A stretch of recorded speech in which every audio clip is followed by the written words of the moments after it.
Dans cette banlieue populaire de l'Est de Londres, Pauline Lindsay vit seule dans un appartement. Comme beaucoup de logements britanniques, celui-ci est très mal isolé. L'air passe à travers les vitres. Pauline souffre constamment du froid. Ma chambre est la pièce la plus froide. On peut sentir l'air glacial à l'entrée. Parfois, je dois fermer la porte de ma chambre pour ne pas que ça refroidisse le reste de l'appartement. Alors tous les soirs, cette londonienne allume son four. Non pas pour cuisiner, mais pour se chauffer. Un four, ça sert à ça, non? Et il marche mieux que ma chaudière. Je le laisse allumer 1 heure ou 2, aussi longtemps qu'il le faut, pour chasser le froid de la maison. Et je pense que c'est l'option la moins chère. Cette mère de famille sans emploi, contrainte au système D car sa facture de chauffage explose. 500 € par mois.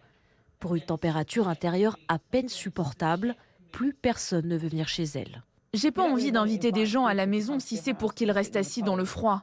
Mes enfants, ils vont chez leur père. Depuis l'année dernière, les factures d'énergie ont doublé au Royaume-Uni. Alors que faire quand le froid s'infiltre et qu'on ne peut plus payer ses factures?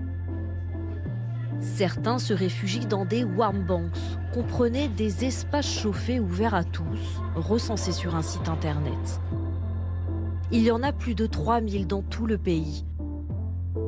Comme cette bibliothèque municipale où les gens du quartier viennent chercher un peu de chaleur. Entre Noël et le jour de l'an, on a proposé des boissons chaudes, des biscuits. Il y avait aussi des jeux pour les enfants et des projections de films. La responsable a même installé des porte-manteaux. Tout le monde peut se servir. Les gens peuvent donner des manteaux de bonne qualité dont ils ne se servent plus.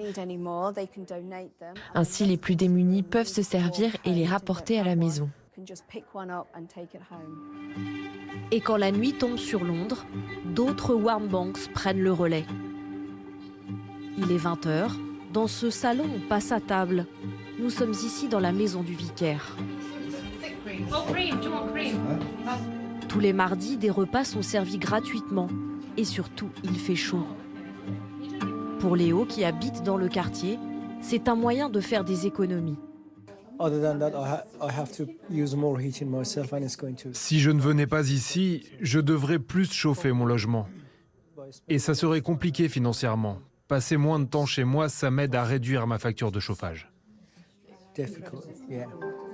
Léo fait partie de cette classe moyenne, en train de tomber dans la précarité. Alexandra Lailey, la vicaire, fait son maximum pour apporter un peu d'aide. Mais pour elle, le système des banques de chaleur ne doit pas devenir permanent. C'est important que le gouvernement réponde à cette crise. Ça ne doit pas être la responsabilité des associations ou des églises. Même si, bien sûr, on sera là en cas de besoin. Cet hiver, le gouvernement britannique a prévu 450 € d'aide par foyer. Sauf qu'une augmentation de 20% de l'électricité est déjà prévue en avril.